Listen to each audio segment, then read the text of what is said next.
السلام علیکم ناظرین، سلطان اورحان غازی کے قسط نمبر 2 کے پارٹ 1 میں خوش آمدید۔ ناظرین، اس ایپیسوڈ کے شروعات میں ہم دیکھتے ہیں کہ کائی قبیلے میں عثمان صاحب کا دیوان لگا ہوتا ہے اور عثمان صاحب اورحان کی غیر موجودگی میں کہتے ہیں نہ باتوں اور نہ دیوان میں ضائع کرنے کے لیے وقت ہے، ورثہ کی جلد سے جلد فتح کے لیے میں نے فوج کا نیا کماندار شاہین بے کو بنانے کا فیصلہ کیا ہے۔ یہ سن کر شاہین شاہ بہت خوش ہوتا ہے، جبکہ جرکتائے سمیت باقی سب حیرانگی کا اظہار کرتے ہیں۔ شاہین شاہ کی حمایت کرنے والے باقی سرداران اور اوچی کے چہرے پر بھی مسکراہٹ دکھائی دیتی ہے۔ علاؤالدین کہتا ہے مگر یہ کیسے ہو سکتا ہے؟ تو عثمان صاحب کہتے ہیں اور اس کے علاوہ سلطنت کے تمام امور کی دیکھ بھال علاؤالدین کریں گے، یہ ہماری حدود کے اندر ہماری سرزمین پر پڑنے والا سایہ ہوں گے۔ علاؤالدین بھی سینے پر ہاتھ رکھ کر عثمان صاحب کی حکم کی تعمیل کرتا ہے۔ ادھر ہم دیکھتے ہیں کہ اورحان حلیمہ اور اپنے ساتھیوں کے ساتھ گھوڑے پر سوار ہوتا ہے اور ایک مقام پر رکتے ہوئے دمرل اور بالابان سے کہتا ہے سپاہیوں کو اپنے ساتھ لو اور علاقے میں نظروں سے اوجھل رہنے والے جتنے بھی بندرگاہیں ہیں، مینار اور ساحل ہیں، سب کو جلا کر راکھ کر دو۔ قسطنطنیہ سے بورصہ کو نہ غلہ، نہ ایک دانہ گندم اور نہ ہی فوج کا ایک بھی سپاہی داخل ہونا چاہیے۔ چلو شاباش۔ یہ سنتے ساتھ ہی وہ دونوں وہاں سے نکل پڑتے ہیں۔ ان کے جانے کے بعد حلیمہ اورحان سے کہتی ہے بھائی دیوان کے لیے دیر ہو جائے گی۔ تو اورحان کہتا ہے کیا ہم اس وعدے پر نہیں نکلے تھے کہ مجلس تمہاری ہے تو شکار ہمارا ہے؟ شکار کی برکت اس دفعہ مجلس سے بڑھ کر نکل چکی ہے۔ آؤ قبیلے پہنچتے ہیں اور ہمارے عثمان صاحب کو خوشخبری دیتے ہیں کہ ہمارا ایک بورصہ ہے جسے فتح کرنا ہے۔ یہ کہتے ساتھ ہی وہ سب اپنے گھوڑوں کو دوڑا دیتے ہیں۔ ادھر ہم دیکھتے ہیں کہ کائی قبیلے میں نیلوفر بے چینی سے ٹہل رہی ہوتی ہے۔ سامنے کھڑی دیدار گونجا سے کہتی ہے معلوم ہوتا ہے کہ یہ آنے والی طوفان کو بھانپ گئی ہے، دیکھو تو اورحان نہیں جانتا کہ وہ کیا کرے گا۔ اورحان نے بڑی جنگ ہاری ہے۔ تو گونجا کہتی ہے اور دیوان میں بھی نہیں آیا، اس کا انجام اچھا نہیں ہوگا۔ دوسری طرف دیوان والے خیمے میں عثمان صاحب فرمان پہ مہر لگا دیتے ہیں، پھر وہ فرمان علاؤالدین کو دیتے ہوئے کہتے ہیں علاؤالدین صاحب ذمہ داری مبارک ہو۔ تو علاؤالدین کہتا ہے سلامت رہیں حضور۔ یہ کہتے ساتھ ہی علاؤالدین ان کے ہاتھ کا بوسہ لیتا ہے۔ باہر اونور گونجا کے ساتھ کھڑی اپنے ماں دیدار کے پاس آتا ہے۔ اونور کو دیکھ کر دیدار آگے بڑھتے ہوئے پوچھتی ہے بیٹا خیر تو ہے؟ تو اونور کہتا ہے عثمان صاحب نے بلیجک، سوغوت، ایناگول اور تمام عثمانی زمینیں علاؤالدین صاحب کے سپرد کر دی ہیں۔ یہ سن کر گونجا بہت خوش ہوتی ہے، جبکہ دائیں بائیں کھڑی نیلوفر اور ملہون خاتون پریشان دکھائی دیتی ہیں۔ گونجا کہتی ہے میرے اللہ کا شکر ہے، بلا آخر علاؤالدین کو اس کا حق مل گیا۔ تو ملہون خاتون آگے بڑھتے ہوئے کہتی ہیں کب علاؤالدین کو اس کا حق نہیں دیا گیا جو تم ایسے بات کر رہی ہو گونجا؟ اور اورحان بے کا کیا؟ اونور جواب میں اونور کہتا ہے عثمان سردار نے اورحان بے کو ان کی ذمہ داری سے ہٹا دیا ہے، اب محاصرے کے نئے کماندار میرے بابا شاہین شاہ ہیں۔ یہ سن کر دیدار بہت خوش ہوتی ہے اور نیلوفر غصے سے کہتی ہے جس دیوان میں اورحان موجود ہی نہ ہو اس میں ایسا فیصلہ کیسے آ سکتا ہے؟ جبکہ دیدار اشارہ کرتی ہے تو اونور چلا جاتا ہے۔ نیلوفر مزید کہتی ہے کیا کوئی سردار نہیں تھا جو ان کی پیٹھ کے پیچھے ان کا دفاع کرتا؟ کیا کسی ایک فرد نے بھی مزید کوئی بات نہیں کہی؟ تو ملہون خاتون کہتی ہیں تم جانتی ہو کہ آخری بات کس نے کی ہوگی۔ یہ کہتے ساتھ ہی ملہون خاتون آگے بڑھ جاتی ہے اور گونجا کہتی ہے ملہون خاتون نے علاؤالدین کو بھلا دیا ہے، وہ اپنے بیٹے کے لیے پریشان ہیں لیکن علاؤالدین کو سوتیلا بیٹا سمجھ کر اس کی کامیابی پہ خوش نہیں ہوتی۔ تو نیلوفر اس کے پاس آتے ہوئے کہتی ہے کیا ملہون خاتون نے کبھی اولاد میں فرق کیا ہے جو تم یہ کہہ رہی ہو؟ جواب میں گونجا کہتی ہے یہ ذمہ داری کئی سالوں سے ویسے بھی علاؤالدین کا حق تھا، مگر ہم نے ایک آواز تک نہیں نکالی اور تمہارے شوہر کے خلاف نکلنے والے پہلے فیصلے پر ہی تم آگ بگولا ہو گئی ہو۔ نیلوفر کہتی ہے علاؤالدین نے یہ ذمہ داری بہت پہلے حاصل کر لی تھی، وقت آیا تو اس نے عزت کے ساتھ اپنا منصب لے لیا اور اورحان بے کے اتنی محنت، اتنی فتوحات کو رائگاں کر کے حقیر سمجھا گیا، کیا یہ مناسب ہے؟ تو دیدار کہتی ہے کیا اورحان یہ تمام فتوحات اکیلے حاصل کی؟ کیا تمام سرداران ان کے ہمراہ نہیں تھے؟ شاہین شاہ صاحب کتنی بار ان کے ساتھ جنگ کرتے ہوئے موت کے منہ سے واپس آئے۔ نیلوفر کہتی ہے دیوان سے نکلنے والے فیصلے نے ظاہر کر دیا ہے کہ پہلے ہی شکست کے بعد شاہین شاہ صاحب کس حد تک اورحان کے ساتھ تھے۔ یہ کہتے ساتھ ہی نیلوفر آگے بڑھ جاتی ہے۔ خیمے کے اندر عثمان صاحب فرمان شاہین شاہ کو بھی دے دیتے ہیں اور وہ بھی عثمان صاحب کے ہاتھ کا بوسہ لیتا ہے۔ عثمان صاحب ان سے کہتے ہیں شاہین شاہ صاحب جلدی قرارگاہ روانہ ہو جاؤ، سپاہیوں اور سرداران کو اتحاد میں رکھو۔ جواباً شاہین شاہ کہتا ہے جو مبارک ذمہ داری آپ نے مجھے سونپی ہے اسے جلد سے جلد احسن طریقے سے نبھانا میرا فرض ہے۔ عثمان سردار آپ سلامت رہیں۔ جواباً عثمان صاحب کہتے ہیں اللہ آپ کو فتح یاب کرے۔ باہر سے ملہون خاتون بہت ہی غصے میں آگے بڑھ رہی ہوتی ہیں۔ دیوان کے اندر عثمان صاحب پوچھتے ہیں کیا دیوان کے ختم ہونے سے پہلے کسی نے کچھ کہنا ہے؟ ملہون خاتون خیمے میں اندر داخل ہوتی ہیں اور عثمان صاحب سے اجازت طلب کرنے کے بعد سرداران سے کہتی ہیں میری باتیں اس وقت کی ہیں جب یہ قبیلہ اس سرزمین پر آیا تھا،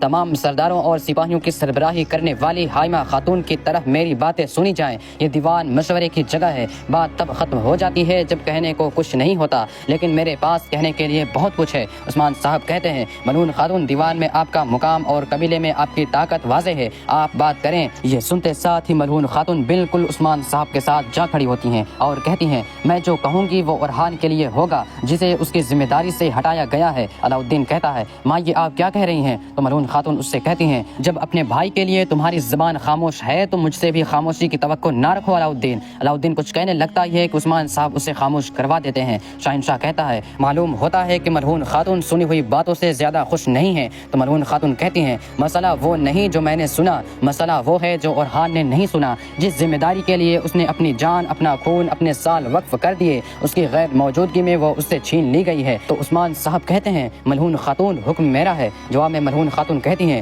حضور آپ کا حکم فرمان ہے لیکن دیوان بھی ختم نہیں ہوا، میں ایک بات کہوں گی، کیا اس مجلس میں کوئی ایک بندہ بھی نہیں جس نے ارحان بے کا دفاع کیا ہو؟ کوئی جواب نہیں دیتا۔ تو ملعون خاتون سرداران کی جانب دیکھتے ہوئے کہتی ہیں میں آپ سے پوچھ رہی ہوں سرداران، ان کے بھائی کی زبان گونگی ہو گئی ہے، ان کا دایاں ہاتھ شاہنشاہ بھی ان کی آخری جنگ میں شکست کو اپنے دل پر لے بیٹھا ہے، مگر تم لوگوں کو کیا ہوا ہے؟ کیا یہی ہے تمہاری رفاقت کا دائرہ؟ کیا تم میں سے کسی کے ذہن میں نہیں آیا کہ تمہارے سردار کا فیصلہ ارحان کے سامنے سنایا جانا چاہیے تھا؟ تم نے کچھ کیوں نہیں کہا؟ کئی سالوں سے جس کے ساتھ تم نے شاہ نشانہ جنگ کرتے رہے، کیا ارحان بے کے حق کا دفاع کرنا تمہارے لیے اتنا مشکل تھا؟ یہ سن کر عثمان صاحب پوچھتے ہیں خاتون مجھے دکھاؤ وہ کہاں ہے، دکھاؤ تاکہ میں اس کے منہ پہ بھی بولوں، ارحان بے کہاں ہے، کہاں ہے ارحان بے؟ جواب میں ملعون خاتون کہتی ہیں حضور آپ کو یہ سوال اس کے واپس آنے پر پوچھنے چاہیے۔ ادھر ہم دیکھتے ہیں کہ ارحان اور اس کے ساتھی سرپٹ اپنے گھوڑے کو دوڑا رہے ہوتے ہیں اور وہ قبیلے کی جانب رواں دوا ہوتے ہیں۔ قبیلے میں عثمان صاحب کہتے ہیں اب باتیں بھی ختم ہوئی اور دیوان بھی، جلدی سرداروں کے لیے کھانے کا اہتمام کیا جائے، جرکتائے خود میرے لیے طبیب کو بلاؤ۔ یہ کہتے ساتھ ہی عثمان صاحب آگے بڑھ جاتے ہیں اور شاہنشاہ کہتا ہے دیوان میں بات کرنا یقیناً آپ کا حق ہے ملعون خاتون، لیکن دیوان میں آپ کی بات ریاست کی آواز ہونی چاہیے تھی، ایک بیٹے کے لیے غمزدہ ماں کی آواز نہیں۔ پھر علاؤالدین کی جانب دیکھتے ہوئے کہتا ہے ایک بیٹے کے لیے آپ کا غم دوسرے بیٹے کے لیے آپ کی خوشی پر سایہ نہ ڈالیں۔ ملعون خاتون کہتی ہیں شاہنشاہ بے میرے بیٹے علاؤالدین نے اپنا حق وقت آنے پر حاصل کر لیا ہے، مگر جہاں تک آپ کی ذمہ داری کا تعلق ہے ارحان ابھی زندہ ہے، مرا نہیں ہے، میری طرف سے آپ کو ذمہ داری مبارک ہو۔ پھر علاؤالدین کی جانب دیکھتے ہوئے کہتی ہیں علاؤالدین مجھے ذرا بھی شک نہیں ہے کہ تم اپنی ذمہ داری احسن طریقے سے سر انجام دو گے، مگر کاش تمہارے پاس اپنے بھائی کا دفاع کرنے کا حوصلہ ہوتا۔ یہ کہتے ساتھ ہی ملعون خاتون چلی جاتی ہیں اور علاؤالدین انہیں دیکھتا رہ جاتا ہے۔ ادھر ہم دیکھتے ہیں کہ گورنر ساروس فلادیوس اور اس کے بھائی اوکتاویوس کی لاش لے کر آگے بڑھ رہا ہوتا ہے اور کہتا ہے اوکتاویوس کے لیے جنازے کی ایک شاندار تکلیف منعقد کی جائے جس کا وہ مستحق ہے۔ تو فلادیوس کہتا ہے جب تک ارحان اور عثمان بورسا کی دیواروں پر لٹکے نہیں ہوں گے تب تک کسی بھی تکلیف کا کوئی مطلب نہیں۔ تو ساروس کہتا ہے آپ صحیح کہہ رہے ہیں، ہمارا غم بڑا ہے، لیکن جب تک سرنگوں کی جگہ انہیں معلوم نہیں ہوتی بورسا محفوظ سمجھا جائے گا۔ اسی لمحے فلادیوس کو کتوں کے بھونکنے کی آواز سنائی دیتی ہے تو وہ ایک دم سے رک جاتا ہے اور کہتا ہے ارحان اپنی فتح کو کل پر نہیں چھوڑے گا، چلو میرے ساتھ آؤ۔ یہ کہتے ساتھ ہی وہ گھوڑے سے اترتا ہے۔ قریب ہی میں کچھ ترک سپاہی کتے کے ساتھ آگے بڑھ رہے ہوتے ہیں اور کتے کو دیکھتے ہوئے ایک سپاہی کہتا ہے کتا بے چین ہو گیا ہے، اس کا مطلب یہاں کوئی چیز ہے۔ یہ کہتے اور سنتے ساتھ ہی وہ تلاش میں لگ جاتے ہیں۔ آگے بڑھتے بڑھتے ایک سپاہی کا پاؤں دروازے پر آتا ہے تو سپاہی ایک دم سے دروازہ کھول دیتا ہے، پھر خوش ہوتے ہوئے اپنے ساتھیوں سے کہتا ہے ڈھونڈ لیا ہے، ہم نے سرنگ کا راستہ ڈھونڈ لیا ہے، جلدی سے حضور کو اطلاع دو۔ مگر اسی لمحے فلادیوس کا چھوڑا ہوا تیر اس کی جان لے لیتا ہے اور فلادیوس آگے بڑھتے ہوئے کہتا ہے تم یہاں تک تو آ گئے ہو لیکن یہاں سے جانے کی اجازت بالکل نہیں ہے، سپاہیوں انہیں گھیر لو، ویسے کیا تمہارے علاوہ کوئی اور بھی ہے؟ چلو بولو۔ مگر سپاہی بات کرنے کے بجائے اس پر حملہ کرتے ہیں۔ فلادیوس پلک جھپکتے ساتھ ہی اکیلے ان تینوں کو موت کے گھاٹ اتار دیتا ہے۔ ساروس بھی ان تک پہنچ جاتا ہے اور فلادیوس سپاہیوں سے کہتا ہے علاقے کی تلاشی لو، کوئی بھی آس پاس نہ ہو۔ ساروس بازو پھیلاتے ہوئے کہتا ہے شاندار کام کیا ہے تم نے، شاندار۔ تو فلادیوس کہتا ہے جب تک ان کے درمیان ارحان نہیں ہے یہ کام مکمل نہیں ہے۔ ساروس غصے سے سپاہی سے پوچھتا ہے راستے میں ہماری پیٹھ کے حفاظت کرنے والے سپاہی تمہارے حکم پر تھے، کیا ایسا ہی ہے؟ وہ سپاہی ڈرتے ڈرتے کہتا ہے جناب میں معذرت چاہتا ہوں۔ یہ سنتے ساتھ ہی ساروس خنجر نکالتا ہے اور اس کے گلے کو کاٹ دیتا ہے، پھر دوسرے سپاہیوں سے کہتا ہے میری طرف دیکھو، آئندہ تم سب بہت زیادہ محتاط رہو گے، یہ سرنگ بورسا کے نجات کی آخری راہ ہے۔ فلادیوس کہتا ہے چلو بوران کے پاس چلتے ہیں، دیکھتے ہیں کہ کیا وہ یہاں سے داخل ہوئے تھے۔ ساروس چلاتے ہوئے کہتا ہے لاشیں جلدی سے ہٹا دو، اگر ارحان کے ساتھیوں نے لاشیں یہاں دیکھی تو سمجھ جائیں گے کہ یہاں سرنگ ہے۔ یہ کہتے ساتھ ہی ساروس آگے بڑھ جاتا ہے، مگر ہم دیکھتے ہیں کہ اس سارے منظر کو وہ کتا بڑے غور سے دیکھتا ہے اور اس کے بعد ایک طرف بھاگ جاتا ہے۔ کائی قبیلے میں سرداری خیمے کے باہر سرداران کے لیے دسترخوان لگا ہوتا ہے۔ نئی ذمہ داریاں ملنے پر سرداران شاہنشاہ اور علاؤالدین کو مبارکباد دے رہے ہوتے ہیں۔ سردار شاہنشاہ ارحان کے ساتھی تیمور بوگا اور ترحان کو دیکھتے ہوئے کہتا ہے یہ کیا حال ہے، کیا دیوان کے ساتھیوں کو یہ زیب دیتا ہے؟ تو ارحان ارحان کہتا ہے میں ملعون خاتون کے دیوان میں داخل ہونے سے مجھے شرم آئی ہے، اسی وجہ سے شاہین بے۔ علاؤالدین کہتا ہے میری ماں نے میرے سردار کے حق کا دفاع کیا اور میرے والد نے حق کا تقاضا پورا کیا، اسی دوران اب معاملات ختم ہو چکا ہے۔ تو تیمور بوگا کہتا ہے انشاءاللہ شاہین شاہ صاحب ہمیں شرمندہ نہیں کریں گے۔ جواباً شاہین شاہ کہتا ہے تیمور بوگا جب اتحاد کا وقت ہے تو تم کیا فوٹ ڈالنے کی کوشش کر رہے ہو؟ تیمور بوگا غصے میں ہاتھ میز پر دے مارتا ہے اور کہتا ہے خبردار مجھے ایسے الفاظ مت کہنا۔ شاہین شاہ کہتا ہے اگر تمہیں کچھ کہنا تھا تو اندر دیوان میں کہتے، اب ایسا کرنا فوٹ ڈالنا ہے۔ انہیں بحث کرتا ہوا دیکھ کر علاؤالدین کہتا ہے خاموش ہو جاؤ، بہت ہو گیا، اگر اب اس موضوع پہ بحث ہوئی تو میں تم سب کا حساب کروں گا۔ اسی لمحے ارحان اپنے ساتھیوں کے ساتھ قبیلے میں داخل ہوتا ہے مگر سب لوگ اس سے منہ پھیر رہے ہوتے ہیں۔ یہ دیکھ کے ارحان کارا خلیل اور حلیمہ سے کہتا ہے میرا چہرہ جنگ میں زخمی ہو گیا اور تم نے مجھے بتایا بھی نہیں، کیا یہ لوگ مجھے پہچانتے نہیں ہیں؟ تو کارا خلیل کہتا ہے میرے سردار یہ انجان بنتے ہیں اور جو پہچانتا ہے وہ بھی چھپا پھرتا ہے۔ حلیمہ کہتی ہے کیا کچھ لوگ بورسا میں ہونے والی شکست کو پھیلا رہے ہیں اور اس پر ناراضگی کا اظہار کر رہے ہیں؟ ارحان کہتا ہے یہ فتح اور شکست سب اللہ کی طرف سے ہے، ناراضگی سے زیادہ تو میں شرمندگی محسوس کر رہا ہوں۔ پھر لوگوں کی جانب دیکھتے ہوئے کہتا ہے کچھ تو عجیب ہے، چلو ذرا۔ یہ کہتے ساتھ ہی ارحان اپنے ساتھیوں کے ساتھ آگے بڑھتا ہے جبکہ درسن چھپ کے حلیمہ کو دیکھ رہا ہوتا ہے۔ آگے بڑھتے بڑھتے ارحان دسترخوان کے پاس جا پہنچتا ہے اور جرکتائے اس کے پاس آ کر اسے خوش آمدید کہتا ہے۔ علاؤالدین اور ارحان کے ساتھی بھی کھڑے ہو جاتے ہیں مگر شاہین شاہ اور اس کے چاہنے والے بیٹھے رہتے ہیں۔ انہیں دیکھتے ہوئے ارحان جرکتائے سے کہتا ہے جرکتائے ہر کوئی دیکھتا ہے مگر صرف تمہارے ذہن میں آتا ہے کہ استقبال بھی کیا جائے؟ علاؤالدین آگے بڑھتے ہوئے کہتا ہے بھائی خوش آمدید۔ ارحان کہتا ہے خیر تو ہے، میں جب سے قبیلے میں داخل ہوا ہوں ہر کوئی مجھے عجیب طریقے سے دیکھ رہا ہے۔ علاؤالدین پوچھتا ہے آپ کہاں تھے بھائی؟ ایسے مجلس کے وقت میں غائب ہو جانا یہ کیا ہے؟ یہ سنتے ساتھ ہی ارحان گھوڑے سے اتر جاتا ہے۔ علاؤالدین سے کہتا ہے دسترخوان تو تیار ہو چکا ہے، لگتا ہے دیوان ہو چکا ہے، چلو پھر ہم بیٹھ کر کھانا کھاتے ہیں۔ یہ کہتے ساتھ ہی ارحان آگے بڑھتا ہے۔ علاؤالدین اس کے پیچھے آتے ہوئے کہتا ہے بھائی میں آپ سے پوچھ رہا ہوں آپ کہاں تھے؟ ارحان اس سے کہتا ہے او جلالی بھائی اطمینان رکھو۔ یہ کہتے ساتھ ہی وہ پھر سے آگے بڑھتا ہے تو علاؤالدین اس سے کہتا ہے دیوان میں عثمان سردار نے اہم فیصلے کیے ہیں۔ جواب میں ارحان کہتا ہے میرے بغیر کیے ہیں تو یقیناً اہم ہوں گے۔ شاہین شاہ اور اس کے ساتھی کھڑے ہو جاتے ہیں اور شاہین شاہ آگے بڑھتے ہوئے کہتا ہے عثمان سردار نے علاؤالدین بے کو اپنی جگہ نائب مقرر کیا ہے۔ یہ سن کر ارحان علاؤالدین سے کہتا ہے مبارک ہو بھائی، تم والد محترم کے نائب بن چکے ہو۔ میری واحد پریشانی یہ ہے کہ اب سے ہم قرارگاہ میں ایک ساتھ نہیں رہ پائیں گے۔ علاؤالدین پریشان ہوتے ہوئے کہتا ہے نہیں بھائی آپ بھی قرارگاہ میں نہیں ہوں گے۔ یہ سن کر ارحان پوچھتا ہے علاؤالدین سپاہیوں کے سربراہ کا مقام کہاں پہ ہوگا، کیا یہ بھی تم دیکھو گے؟ علاؤالدین کہتا ہے بھائی عثمان صاحب نے آپ کو کمانداری کے عہدے سے معزول کر دیا ہے۔ یہ سن کے حلیمہ آگے بڑھتے ہوئے کہتی ہے بھائی کیا کہہ رہے ہو؟ علاؤالدین مزید کہتا ہے اور آپ کی جگہ شاہین شاہ بے کو کمانداری کے عہدے پر فائز کر دیا گیا ہے۔ یہ سن کے ارحان غصے میں شاہین شاہ کی جانب دیکھتا ہے۔ علاؤالدین ایک بار پھر سے ارحان سے پوچھتا ہے بھائی دیوان کے وقت آپ کہاں گئے تھے، کہاں گئے تھے، کچھ تو بتائیے بھائی۔ تو ارحان کہتا ہے علاؤالدین میں دشمن کے پیچھے گیا تھا، میں نے سمجھا تھا کہ دیوان میں میرے پشت پر نگاہ رکھنے والا ایک میرا بھائی موجود ہے۔ تم نے کیا کیا علاؤالدین؟ جب بابا نے دیوان میں مجھے قربان کیا تم نے کیا کیا؟ علاؤالدین کہتا ہے بابا کا فرمان آخری ہوتا ہے بھائی، آپ یہ بات مجھ سے بہتر جانتے ہیں۔ شاہین شاہ کہتا ہے سوائے ملعون خاتون کے، بہرحال ماں کا دل ہے۔ یہ سن کے ارحان کہتا ہے ظاہر ہے کہ میری ماں نے ایک ماں کے دل اور ریاست کی ماں کی عقل سے بات کی ہے، مگر سرداران آپ نے کون سے عقل کی پیروی کرتے ہوئے خاموشی اختیار کی؟ ارحان کے ساتھی اپنے سر کو جھکا لیتے ہیں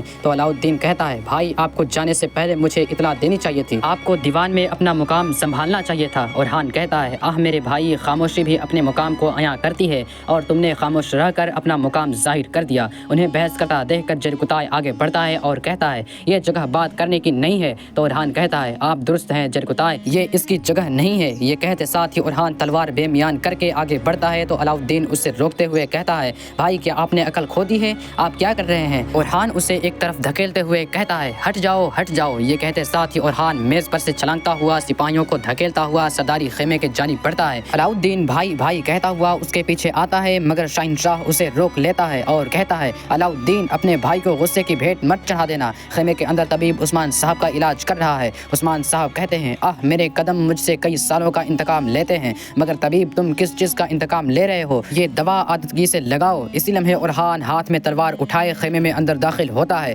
ارحان کے اس طرح سے خیمے میں داخل ہونے پر عثمان صاحب بہت ہی حیران و پریشان ہو جاتے ہیں۔ ارحان بھی غصے میں انہیں دیکھ رہا ہوتا ہے۔ یہ دیکھتے ہوئے عثمان صاحب طبیب کو اشارہ کرتے ہیں اور طبیب چلا جاتا ہے۔ عثمان صاحب ارحان سے پوچھتے ہیں خیر تو ہے، کیا جو حکم سے کاٹا گیا ہے اسے تلوار سے سینے آئے ہو؟ تو ارحان ان سے کہتا ہے میں آپ سے آپ کے بیٹے ارحان کی حیثیت سے نہیں بول رہا، میں اس ارحان کی حیثیت سے بول رہا ہوں جو کئی سالوں سے آپ کا کماندار رہا ہے۔ آپ نے میرے ساتھ ایسا رویہ کیوں اختیار کیا؟ کیا وجہ ہے اس کی؟ تو عثمان صاحب کہتے ہیں تم برسا فتح نہ کر سکے، میں خاموش رہا۔ میں نے کہا یقیناً اورحان کے پاس کوئی وجہ ہوگی، مگر اورحان دیوان میں نہ آنے کی کوئی وجہ نہیں ہے۔ اورحان آگے بڑھتے ہوئے کہتا ہے ایک وجہ ہے۔ تو عثمان صاحب ہاتھ کے اشارے سے اسے خاموش کرواتے ہوئے کہتے ہیں خاموش، جو کہنا تھا جانے سے پہلے کہنا تھا۔ اورحان کہتا ہے میں نہیں کہہ سکا میرے سردار، آپ نے میری بات نہیں سنی۔ یہ سن کے عثمان صاحب کہتے ہیں تمہیں اپنے بھائی سے کہنا چاہیے تھا، اپنی ماں سے کہنا چاہیے تھا، اپنے سرداروں سے کہنا چاہیے تھا جن سے تم مشورے لیتے ہو، اور وہ بھی تم سے کہتے کہ یہ اہم نہیں ہے۔ تمہارا چلے جانا ان سرداروں کو حق پہ ثابت کرنے کے سوا کسی کام نہیں آیا۔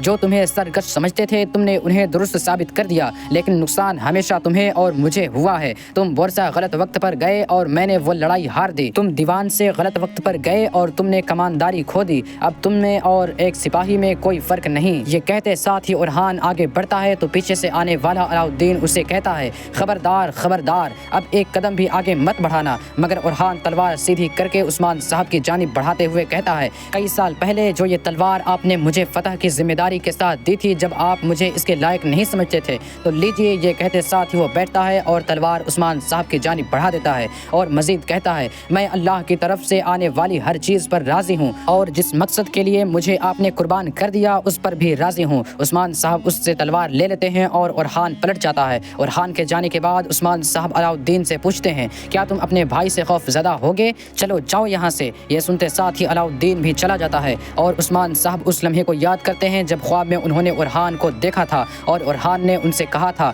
میں اللہ کی طرف سے آنے والی ہر چیز پر راضی ہوں، اور جس مقصد کے لیے آپ نے مجھے قربان کر دیا اس پر بھی راضی ہوں۔ دوسری طرف اورحان اپنے خیمے میں بہت پریشان کھڑا ہوتا ہے۔ علاؤالدین اس سے کہتا ہے بھائی مجھے ایک لمحے کے لیے گمان ہوا کہ اورحان اس سے پوچھتا ہے تمہیں کیا گمان ہوا؟ کیا جو حکم سے لے لیا گیا ہے میں اسے تلوار سے واپس لوں گا؟ کیا تم نہیں جانتے مجھے؟ اسی لمحے حلیمہ وہاں پہ آتی ہے تو اورحان علاؤالدین سے کہتا ہے علاؤالدین اب سے میرے راستے میں حائل مت ہونا، میں بھی تمہارے راستے سے ہٹ جاؤں گا۔ یہ کہتے ساتھ ہی اورحان تلوار کی میان حلیمہ کو دے دیتا ہے اور چلا جاتا ہے۔ حلیمہ بھی بہت زیادہ پریشان ہو جاتی ہے۔ اگلے منظر میں اورحان باہر آگے بڑھ رہا ہوتا ہے اور آگے بڑھتے بڑھتے وہ گھوڑے کے پاس جا کھڑا ہوتا ہے۔ کارا خلیل اس کے پاس آتا ہے، اورحان کو پریشان دیکھ کر واپس جانے ہی لگتا ہے کہ اورحان اس سے کہتا ہے آؤ کارا خلیل آؤ، آج ہم بورسا میں کافروں کا راستہ روک لیتے ہیں اور قبیلے میں دیوان کے دوران عظیم چنار کی ایک شاخ کاٹ دی گئی۔ خلیل کہتا ہے میں جانتا ہوں، لیکن اگر اس کی شاخ کاٹ دی جائے تو مان لیں کہ یہ مضبوط ٹہنیاں دے گی۔ اورحان کہتا ہے اس درخت کے قریب کلہاڑی لے کر گھومنے والوں کو بھی دیکھتے ہو نا؟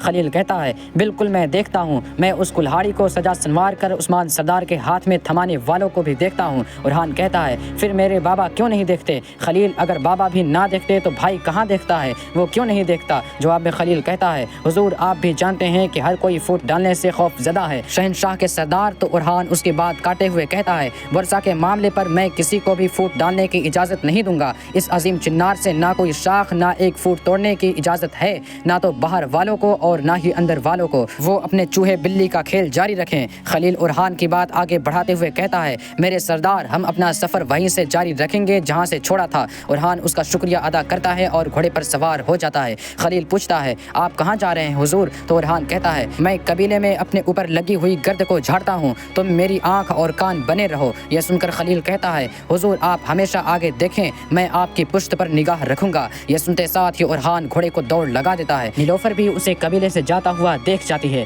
ادھر ہم دیکھتے ہیں کہ حلیمہ خیمے میں عثمان صاحب کے پاس جاتی ہے اور عثمان صاحب کو پکارتی ہے تو عثمان صاحب کہتے ہیں کیا تمہیں بھی اورحان اپنے پیچھے گھسیٹ کر لے گیا؟ کیا تم بھی اس کے بتائے ہوئے راستے پر چلنے پڑ گئی؟ حلیمہ کہتی ہے بابا وہ بالکل نہیں جانتے تھے، وہ آپ کو بھی فتح کی خوشخبری سنانے والے تھے۔ عثمان صاحب پوچھتے ہیں کیسی فتح؟ حلیمہ کہتی ہے انہوں نے نہیں بتایا ہے نا؟ عثمان صاحب پوچھتے ہیں کیا نہیں بتایا؟ یقیناً اس نے خود کو شرمندہ کیا ہوگا۔ حلیمہ کہتی ہے شرمندگی؟ کس بات کی شرمندگی؟ اس بات کی کہ اس نے قسطنطنیہ سے بورسا کے لیے آنے والی مدد کو تباہ و برباد کر دیا۔ اس نے وہ بندرگاہ تلاش کی جو بورسا کو خفیہ خزانہ اور اسلحہ دے رہی تھی اور اس نے اسے جڑ سے ہی ختم کر دیا بابا۔ یہ سن کر عثمان صاحب کہتے ہیں اسے بے کمانداری ایسی فتح کے ساتھ سونپنا زیب دیتا ہے، اس نے اپنی ذمہ داری آخری لمحے تک نبھائی، اب اس کے بعد اس کی ذمہ داری ایک الپ کی طرح میری خدمت کرنا ہوگی۔ حلیمہ کہتی ہے بھائی اس کے مستحق نہیں تھے بابا۔ تو عثمان صاحب کہتے ہیں اس کا فیصلہ میں کروں گا، اب چلو جاؤ۔ یہ سنتے ساتھ ہی حلیمہ آگے بڑھتی ہے اور خان کی میان عثمان صاحب کو دے دیتی ہے اور چلی جاتی ہے۔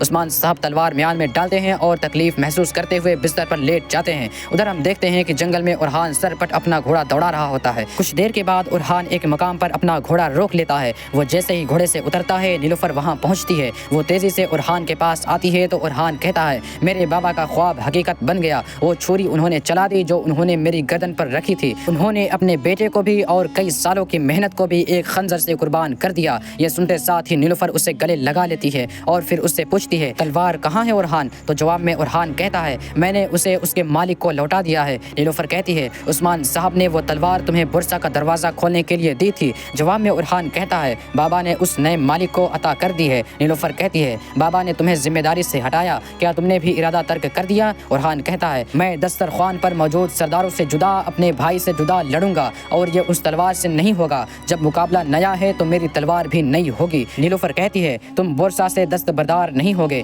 جواب میں ارحان کہتا ہے کبھی نہیں، میں بورصہ کو بھی اور جو تلوار میں نے بابا کو واپس لوٹائی ہے اسے لوں گا، اپنے راستے سے، اپنے طریقے سے، اگرچہ میں اکیلا رہ جاؤں۔ تو نیلوفر ایک دم سے کہتی ہے تم تنہا نہیں ہو۔ پھر ارحان نیلوفر سے کہتا ہے قاسم اور سلیمان سے کچھ مت کہنا۔ تو نیلوفر کہتی ہے میں نے انہیں آئیکت کے سپرد کر دیا ہے تاکہ وہ باتوں کو نہ سنے۔ ادھر ہم دیکھتے ہیں کہ حلیمہ ملعون خاتون کے ساتھ خیمے میں داخل ہوتی ہے اور گرجتے ہوئے کہتی ہے ماں کیا میرے بھائی کے عمل کا بدلہ یہی ہونا چاہیے تھا؟ میرے بھائی نے کئی سالوں سے نرم بستر نہیں دیکھا، بابا کیا کرتے ہیں؟ ماں بورصہ میرے بھائی کے جینے کی وجہ ہے، کیا بابا نہیں جانتے کہ میرا بھائی بورصہ سے دستبردار نہیں ہوگا؟ ملعون خاتون کہتی ہیں ہاں دستبردار نہیں ہوگا، اپنے بابا کی طرح ارحان ضدی ہے، میرے پاس آؤ وہ میری بیٹی۔ یہ کہتے ساتھ ہی اسے گلے لگا لیتی ہیں۔ پھر حلیمہ پوچھتی ہے دیوان میں آپ نے کیا کہا؟ کیا آپ نے میرے بھائی کی پشت پر نگاہ رکھی؟ ملعون خاتون کہتی ہیں کیا تم نے سوچا کہ میں خاموش رہوں گی؟ جو حق تھا میں نے وہی کہا۔ حلیمہ کہتی ہے میں بھی خاموش نہیں رہوں گی، میرے بھائی کے پیچھے وہ جہاں جائیں گے میں جاؤں گی۔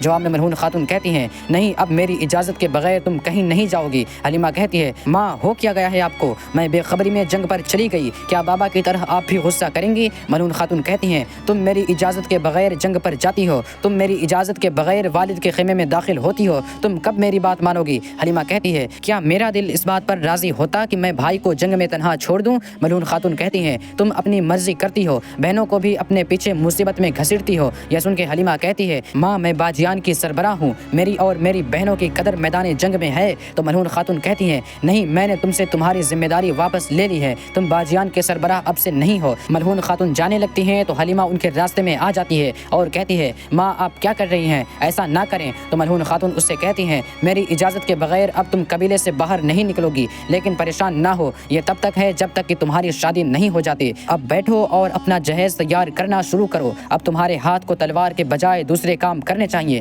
حلیمہ بہت پریشان ہو جاتی ہے اور ملعون خاتون چلی جاتی ہیں۔ ادھر ہم دیکھتے ہیں کہ عثمان صاحب تلوار رکھ ہی رہے ہوتے ہیں کہ ملعون خاتون خیمے میں داخل ہوتی ہیں اور کہتی ہیں اپنے ایک ہی فرمان سے آپ نے قبیلے کو دو حصوں میں تقسیم کر دیا، سرداروں، سپاہیوں اور بہوؤں کو، اگر یہ اسی طرح بڑھتا رہا تو کیا ہوگا؟ پھر تلوار کو دیکھتے ہوئے کہتی ہیں اس تلوار کا مقام میدان جنگ تھا، اس تلوار نے ہمارے لیے بورصہ کے دروازے کھولنے تھے۔ جواب میں عثمان صاحب کہتے ہیں یہ تلوار صحیح جگہ پر ہے، جو حقدار ہے وہ آئے گا اور لے گا۔ یہ کہتے ساتھ ہی عثمان صاحب گرنے لگتے ہیں تو ملعون خاتون ایک دم سے آگے بڑھتی ہیں اور انہیں تھامتی ہیں اور بلند آواز میں مدد کے لیے پکارتی ہیں۔ پھر عثمان صاحب سے کہتی ہیں اپنی آنکھیں کھولو عثمان، اپنی آنکھیں کھولو، مگر عثمان صاحب بالکل نڈھال ہوتے ہیں۔ اور ناظرین اسی کے ساتھ برہان زندان میں قید ہوتا ہے۔ اس لمحے ساروس فلادیوس کے پاس آتا ہے اور اس سے پوچھتا ہے کیا اس نے بولا؟ تو فلادیوس کہتا ہے یہ بولے گا۔ پھر پوچھتا ہے تم جا رہے ہو؟ تو ساروس کہتا ہے ہاں میں جا رہا ہوں، میں گورنر تیمور داس کو انتظار نہیں کروانا چاہتا، عثمان ان کی بدولت بورصہ کا محاصرہ روکنے والا ہے۔ فلادیوس کہتا ہے کیا تمہیں تیمور داس پر بھروسہ ہے؟ تو ساروس کہتا ہے جب میدان جنگ میں تلواریں خاموش ہو جاتی ہیں تو مفادات بولنا شروع کر دیتے ہیں۔ فلادیوس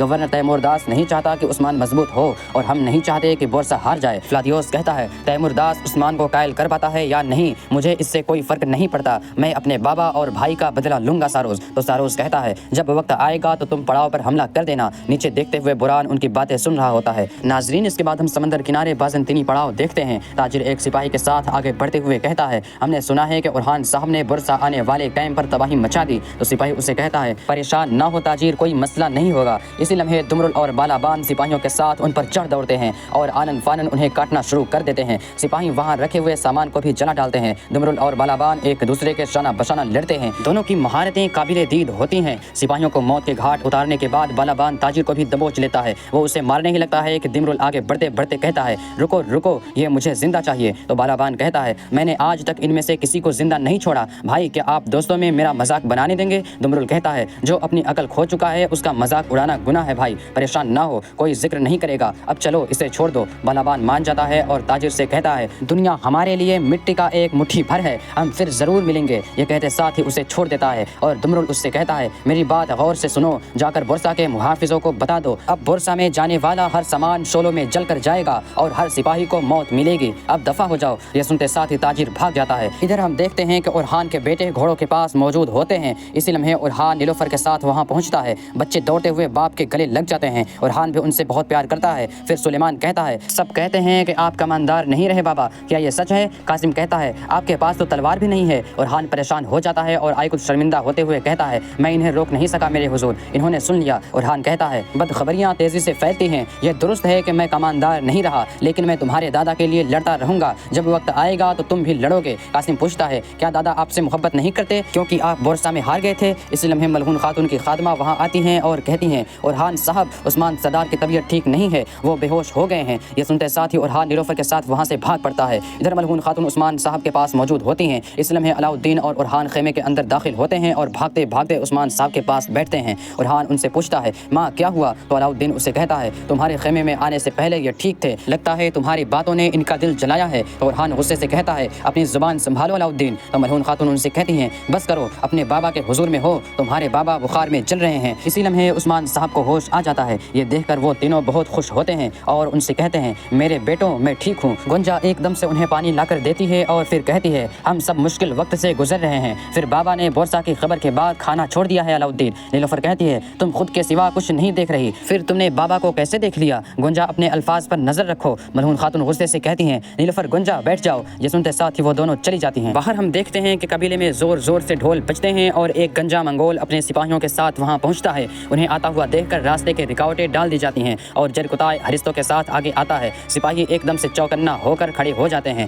گھوڑے سے اترنے کے بعد گنجا منگول جرکتائی سے کہتا ہے کیا تم منگولوں کی کالی بھیڑیا جرکتائی ہو؟ تو جرکتائی کہتا ہے میں عثمان سردار کا ساتھی جرکتائی ہوں، تم کیوں آئے ہو؟ تو گنجا منگول کہتا ہے میں عظیم الخانی ریاست کے وارث تیمور داس کا قاصد ہوں، میں عثمان سردار سے بات کروں گا۔ جرکتائی اس کی تلوار کھینچتا ہے اور ہرستوں کو دے دیتا ہے، پھر اسے کہتا ہے میرے ساتھ چلو۔ وہ آگے بڑھتے ہیں تو منگولوں کو دیکھ کر لوگوں کو بہت غصہ آتا ہے۔ گنجا منگول آگے بڑھتے ہوئے ایک شخص کو اشارہ کرتا ہے اور وہ شخص بھی اشارے سے اشارے کا جواب دیتا ہے۔ جرکتائی آگے بڑھتے بڑھتے عثمان صاحب کے خیمے میں داخل ہوتا ہے اور ان سے کہتا ہے الخانی گورنر تیمور داس نویان کا قاصد حاضر ہے، وہ آپ سے ملاقات کرنا چاہتا ہے، کیا جواب دوں اسے؟ یہ سن کے عثمان صاحب اٹھتے ہوئے کہتے ہیں مجھے بیٹھاؤ۔ اورحان کہتا ہے اگر آپ کی اجازت ہو تو میں اس سے بات کروں۔ یہ سن کر عثمان صاحب کہتے ہیں ہمیں اس کا استقبال کرنا چاہیے۔ اورحان علاؤالدین انہیں سہارا دے کر کھڑا کرتے ہیں۔ ادھر ہم دیکھتے ہیں کہ جنگل میں تیمور داس اپنے سپاہیوں کے ساتھ ٹھکانے پر جا پہنچتا ہے، جہاں پہ 3 ترک سونے کے صندوق اٹھائے کھڑے ہوتے ہیں۔ تیمور داس منگولوں کے مخصوص انداز میں گھوڑے سے اترتا ہے تو ایک سردار کہتا ہے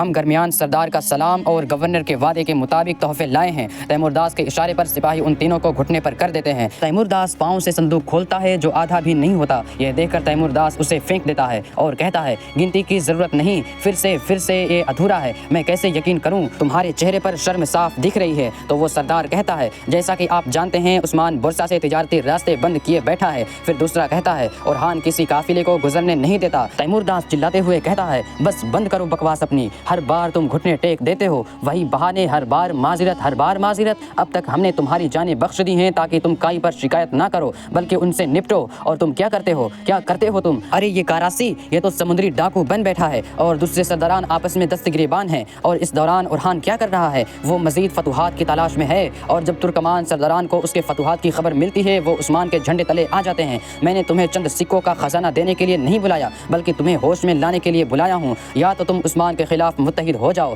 یا تم الخانی گھوڑوں کے قدم تلے کچل دیے جاؤ گے۔ ادھر عثمان صاحب اپنے خیمے سے نکلتے ہیں اور سرداری خیمے میں آ پہنچتے ہیں، جہاں پہ منگول قاصد کھڑا ہوتا ہے اور عثمان صاحب اس سے کہتے ہیں بولو قاصد۔ تو قاصد کہتا ہے الخانی گورنر تیمور داس نویان کا سلام لایا ہوں، وہ بورسا کے محاصرے اور تمہارے بند کیے ہوئے تجارتی راستوں پر گفتگو کرنا چاہتے ہیں۔ کل وہ جاندار قبیلے میں گرمیان کی سرحد پر تمہارا انتظار کریں گے۔ عثمان صاحب ایک دم سے لڑکھڑا جاتے ہیں، ان کی آنکھیں دھندلا جاتی ہیں۔ اورحان کے اشارے پر علاؤالدین عثمان صاحب کے سامنے آتے ہوئے کہتا ہے میرے بابا جلدی آپ کو اپنے فیصلے سے آگاہ کریں گے، اب تم باہر جا سکتے ہو۔ یہ سنتے ساتھ ہی قاصد چلا جاتا ہے اور وہ دونوں عثمان صاحب کو سہارا دیتے ہیں۔ اسی لمحے شاہنشاہ خیمے میں داخل ہوتا ہے اور اورحان عثمان صاحب سے کہتا ہے بابا آپ اس حالت میں ملاقات پر نہیں جا سکتے۔ یہ سن کر عثمان صاحب کہتے ہیں ہمیں جانا ہوگا، میری جگہ نائب کے طور پر ملاقات کرنے شاہنشاہ اور علاؤالدین جائیں گے۔ یہ سن کر اورحان بہت پریشان ہو جاتا ہے اور کہتا ہے طبیب کو بلاؤ جلدی۔ ادھر ایک سردار تیمور داس سے التجا کرتے ہوئے کہتا ہے، گورنر تیمورداس، اگر الخانی فوج ہماری مدد کرے۔ یہ سنتے ساتھ ہی تیمورداس اسے پٹک دیتا ہے اور کہتا ہے، بورسا نے اپنے دور میں کیا کیا؟ تم سب اکٹھا ہو کر بھی کامیاب نہیں ہو پائے اور پھر آگر الخانی فوج کی مدد مانگتے ہو۔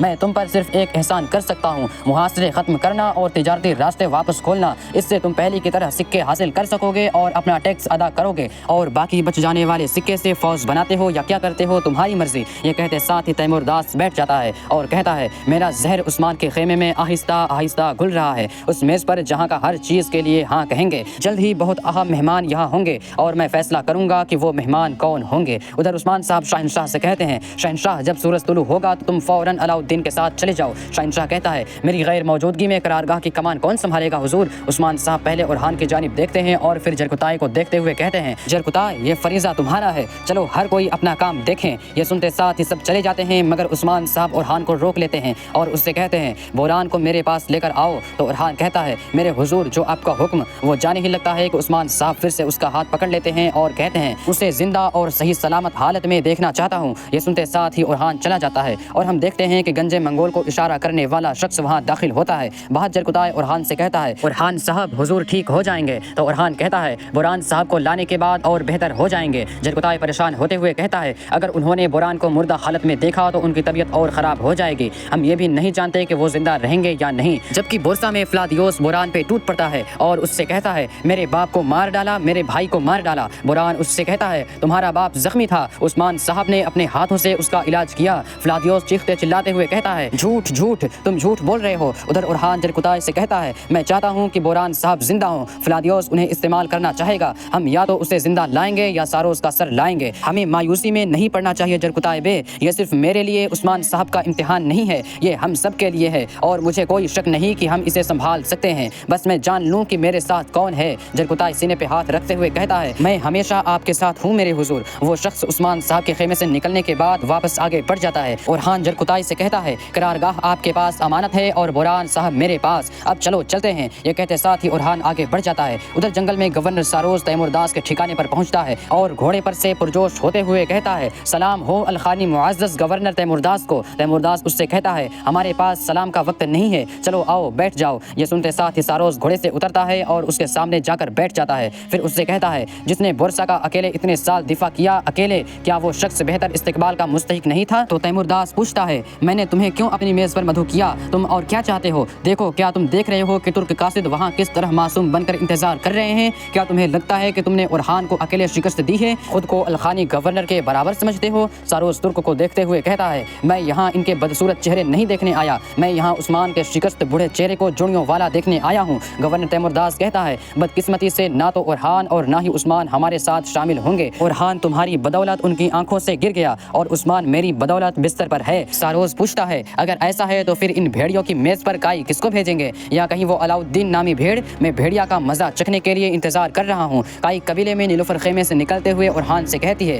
کیا کہہ رہے ہو اورحان؟ تمہیں فریضے سے ہٹا دیا تو اب تمہیں موت کے منہ میں بھیج رہے ہیں؟ اورحان کہتا ہے، یہ شاید میرے بابا کی آخری خواہش تھی، میں بوران کو ڈھونڈوں گا زندہ یا مردہ۔ یہ اسی وقت ہوا جب تیمورداس ان سرحدوں پر آیا۔ نیلوفر پوچھتی ہے، کیا تمہیں کسی چیز پر شک ہے؟ تو اورحان کہتا ہے، طبیب، وہ عجیب حرکتیں کر رہا تھا، مرہم لگاتے وقت اس نے دستانے پہن رکھے تھے، میں نے اسے پہلے کبھی نہیں دیکھا۔ نیلوفر کہتی ہے، ہم اسے کافی عرصے سے جانتے ہیں، اس نے کئی بار ہماری مدد کی۔ اورحان کہتا ہے، میں جانتا ہوں، لیکن پھر بھی تم اس پر نظر رکھنا۔ اسی لمحے کارا خلیل آ کر کہتا ہے، ہم تیار ہیں حضور، ہم جا سکتے ہیں۔ تو اورحان نیلوفر سے کہتا ہے، تم اس معاملے کے پیچھے جاؤ، بچے، قبیلے اور میرے بابا تمہارے پاس امانت ہیں۔ یہ کہتے ساتھ ہی اورحان آگے بڑھ جاتا ہے۔ جنگل میں تیمورداس ساروس سے کہتا ہے، بورسا کی مدد کی فریاد الخانی سنے گا، محاصرہ ختم ہوگا، تجارتی راستے کھلیں گے، یعنی جب ہم اس میز سے اٹھیں گے تو ساروس بورسا کے اوپر چھائے ہوئے سیاہ بادلوں کا کیا ہوگا؟ وہ ہٹ جائیں گے۔ ساروس کہتا ہے، کہیں وہ سیاہ بادل الخانی کے گرد نہ گھوم رہے ہوں؟ تو تیمورداس کہتا ہے، میں سمجھا نہیں۔ تو ساروس کہتا ہے،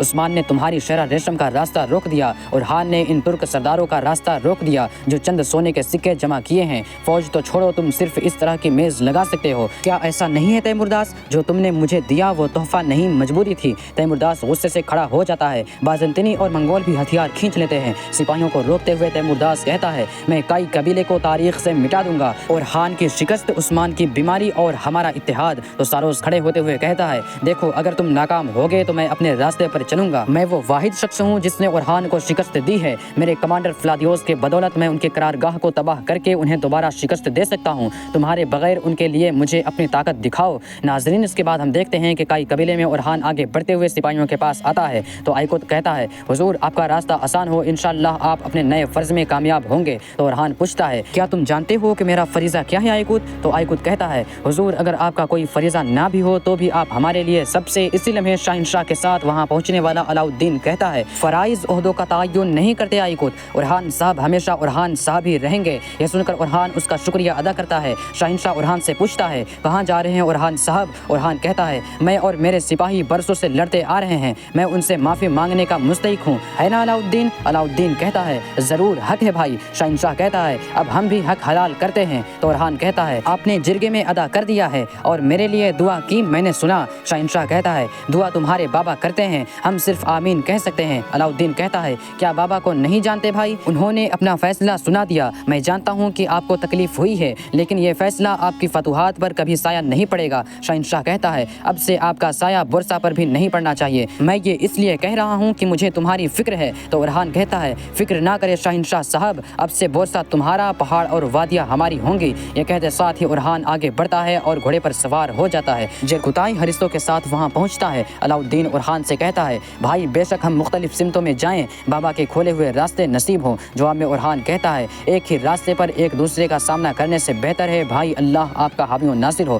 یہ کہتے ساتھ ہی اورہان جرکتائی اور سپاہیوں کے ساتھ روانہ ہو جاتا ہے جبکہ ایک جانب کھڑا درسن اسے دیکھ رہا ہوتا ہے۔ ناظرین، اس کے بعد ہم دیکھتے ہیں کہ خواتین خیمے میں عثمان صاحب کے پاس موجود ہوتی ہیں جبکہ غدار طبیب دستانے اتارتے ہوئے کہتا ہے، وہ دوائیں دینا جاری رکھیں جو میں نے پہلے تیار کی تھی ملعون خاتون۔ ملعون خاتون پوچھتی ہیں، کیا کوئی نئی دوا تیار نہیں کریں گے؟ تو طبیب کہتا ہے، نہیں ابھی کوئی ضرورت نہیں ہے۔ نیلوفر آگے بڑھتے ہوئے پوچھتی ہے، کیا مطلب کی ضرورت نہیں ہے؟ بابا صحت یاب ہو رہے تھے، وہ اچانک سے اس طرح کمزور کیوں ہو گئے؟ طبیب کہتا ہے، فکر نہ کریں کوئی بات نہیں ہے، یہ بیماری ایسی ہی ہے، مضبوط ہوتے ہیں اور پھر یہ کمزور کر دیتی ہے۔ نیلوفر کہتی ہے، لیکن آپ پہلے ایسا نہیں کہتے تھے، کیا کوئی ایسی چیز ہے جو آپ ہمیں بتانے میں ہچکچا رہے ہیں؟ طبیب کہتا ہے، نیلوفر خاتون اس بیماری کے لیے اچھے آرام کی ضرورت ہے لیکن ہمارے حضور کبھی آرام نہیں کرتے، تھک گئے ہیں۔ نیلوفر کہتی ہے، یہ صرف تھکن نہیں ہے۔ تو ملعون خاتون اٹھتے ہوئے کہتی ہیں، نیلوفر ٹھیک ہے، حکیم آفندی اپنی پوری کوشش کر رہے ہیں۔ یہ کہتے ساتھ ہی ملعون خاتون حکیم کے ساتھ چلی جاتی ہیں۔ حلیمہ اٹھتی ہے اور نیلوفر سے پوچھتی ہے،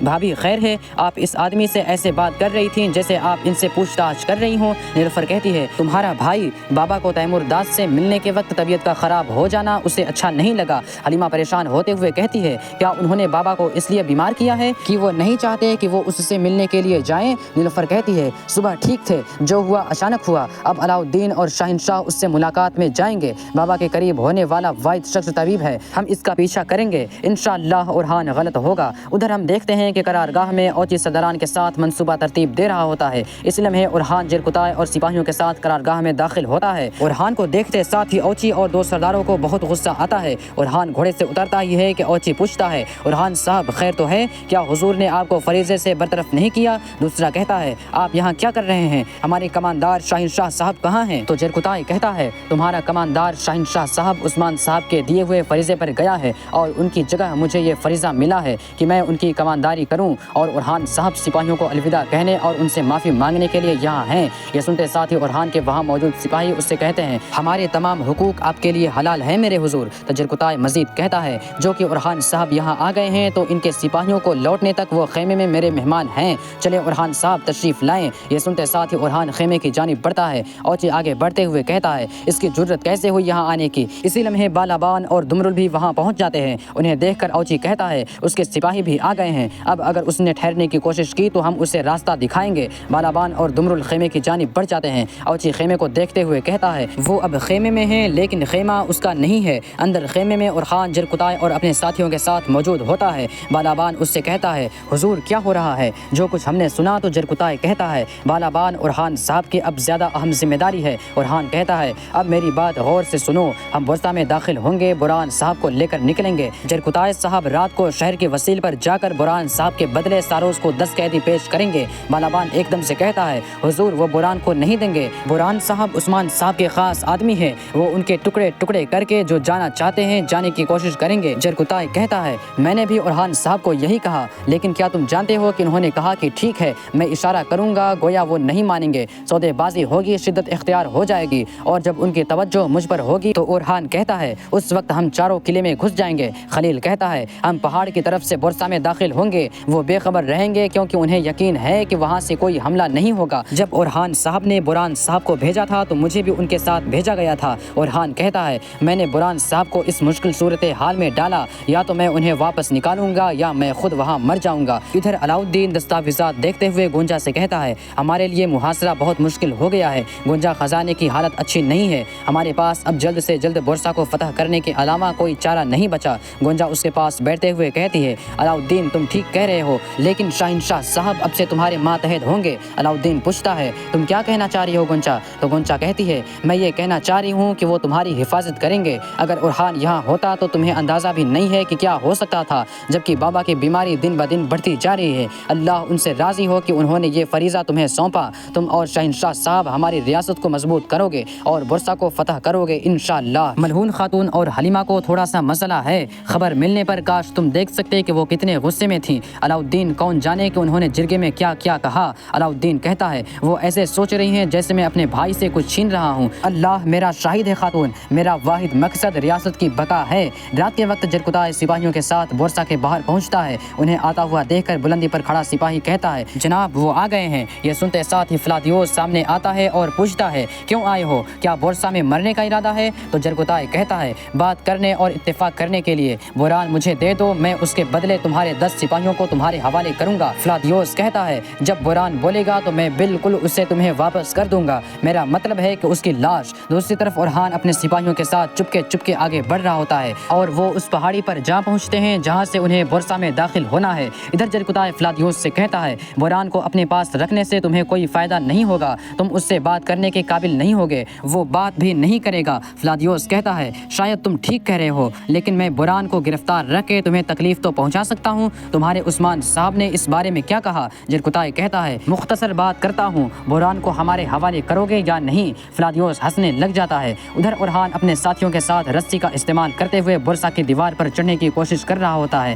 ادھر فلادیوس جرکتائے سے کہتا ہے تم نے میرے بھائی کو مارا، میں تم سے ضرور انتقام لوں گا، لیکن میرے سپاہی میرے لیے قیمتی ہیں، بوران کے لیے صرف 10 سپاہی بہت تھوڑے ہیں۔ جرکتائے کہتا ہے کیا تم کتنے چاہتے ہو؟ تو فلادیوس کہتا ہے 20، بوران کے بدلے 20 سپاہی۔ یہ سن کر جرکتائے کہتا ہے 20 سپاہی؟ اورحان اور اس کے ساتھیوں کی دیواروں پر چڑھنے کی پیشک جاری ہوتی ہے۔ ادھر جرکتائے فلادیوس کو لٹکا رہا ہوتا ہے تو فلادیوس کہتا ہے میرے صبر کی حد ہے، جرکتائے جو کہنا ہے جلدی کہو۔ تو جرکتائے آہستگی سے کہتا ہے مجھے امید ہے کہ اورحان صاحب اندر چلے گئے ہوں گے۔ پھر کچھ دیر سوچنے کے بعد کہتا ہے ٹھیک ہے، ہم نے اتفاق کیا، بوران صاحب کو تیار کرو اور میں کل تمہارے 20 سپاہیوں کے ساتھ آؤں گا۔ یہ کہتے ساتھ ہی جرکتائے پلٹ جاتا ہے اور کمانڈر فلادیوس سے کہتا ہے جناب بوران ایک اہم قیدی ہے، ایسی بہت سی چیزیں ہیں جو ہم اس سے جان سکتے ہیں۔ تو فلادیوس کہتا ہے کس نے کہا کہ میں اسے دے دوں گا؟ ادھر کافی دیر کی کوشش کرنے کے بعد اورحان اپنے ساتھیوں کے ساتھ بورسا میں داخل ہو جاتا ہے اور حسرت بھری نگاہوں سے بورسا کو دیکھتے ہوئے کہتا ہے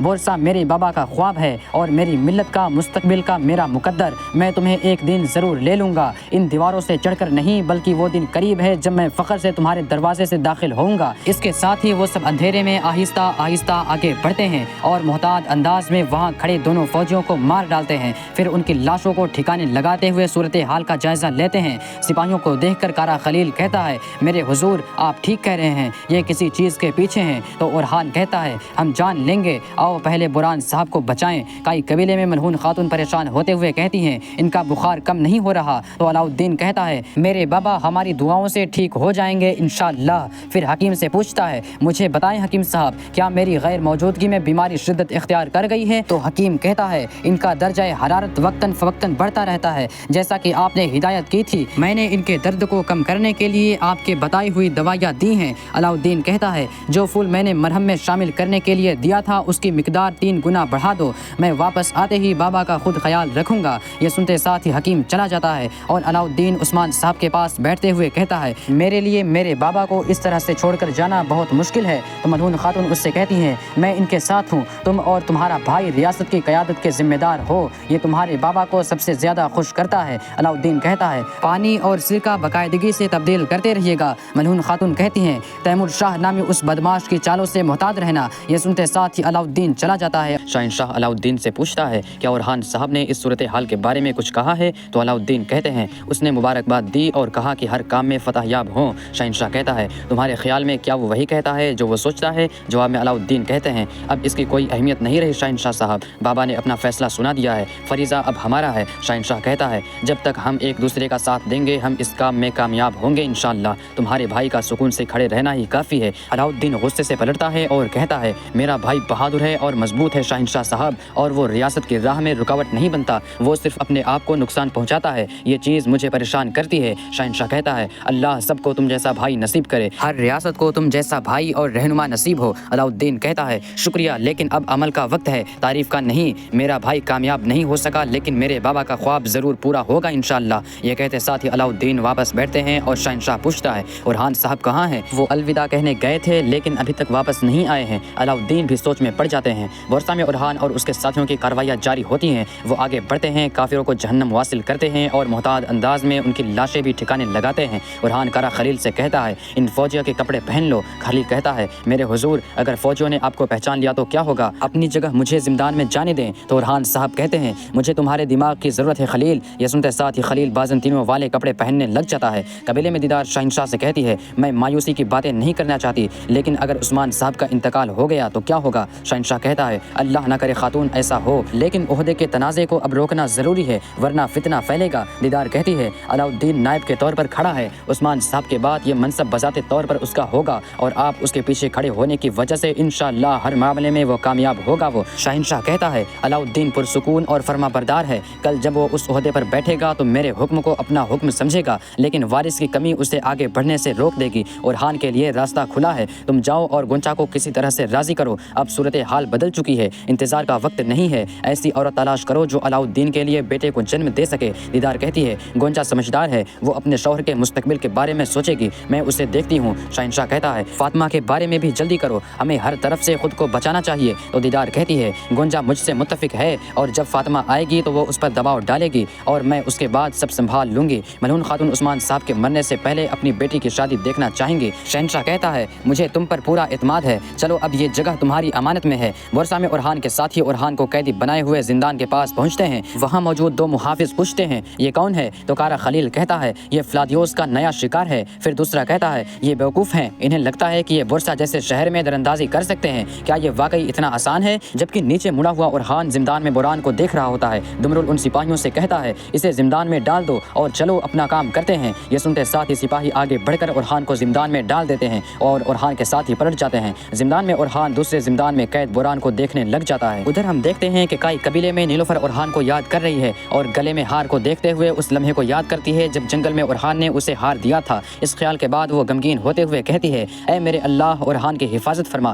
دوسری طرف صبح کے وقت فلادیوس کو اپنے سپاہیوں کی لاشیں ملتی ہیں جنہیں دیکھتے ہوئے فلادیوس کہتا ہے اس کا مطلب ہے کہ ہمارے ساتھ بات کرنے کی درخواست ایک بہانہ ہے، اورحان بورسا میں ہی ہے، وہ بوران کی طرح چپکے سے گھسا ہے، اورحان کو ڈھونڈ کر میرے پاس لاؤ۔ یہ سنتے ساتھ ہی بازنطینی سپاہی دوڑ پڑتے ہیں اور فلادیوس کھڑے ہو کر کہتا ہے ادھر قبیلے میں عثمان صاحب کا بخار کافی تیز ہوتا ہے اور وہ بے ہوشی میں کہتے ہیں اسے جلدی سے بتاؤ، اسے جلدی سے بتاؤ۔ پاس بیٹی ملعون خاتون رو رہی ہوتی ہیں اور کہتی ہیں میرے عثمان کیا آپ تھک گئے ہیں یا میں تھک گئی ہوں؟ میں آپ کا بوجھ نہیں اٹھا سکتی، کیا مجھے آپ چھوڑ کر جا رہے ہیں؟ یہ قبیلہ آپ سے سانس لیتا ہے، اگر آپ چلے گئے تو کون باقی رہے گا؟ اس سرزمین پر کون مزاحمت کرے گا؟ ہاں یقیناً آپ کے بچے ایک آگ ہے تو دوسرا پانی، دونوں آپ سے ہیں، آپ کے خون اور دل سے، وہ دونوں خوش قسمت ہیں اور آپ سے زیادہ ضدی ہیں، لیکن کیا پانی آگ کے ساتھ کھڑا ہو سکتا ہے؟ اگر آپ کے جانے کے بعد آپ کے بچے متفق نہ ہوں تو کیا ہوگا؟ سب کچھ بکھر جائے گا۔ پھر خود کو تسلی دیتے ہوئے کہتی ہیں نہیں نہیں، وہ اختلاف نہیں کریں گے، وہ دونوں آپ کے خواب کے مطابق چلیں گے، اب ان کا واحد مقصد آپ کا خواب پورا کرنا ہے، فکر نہ کرے حضور، میں ان کو جدا نہیں ہونے دوں گی،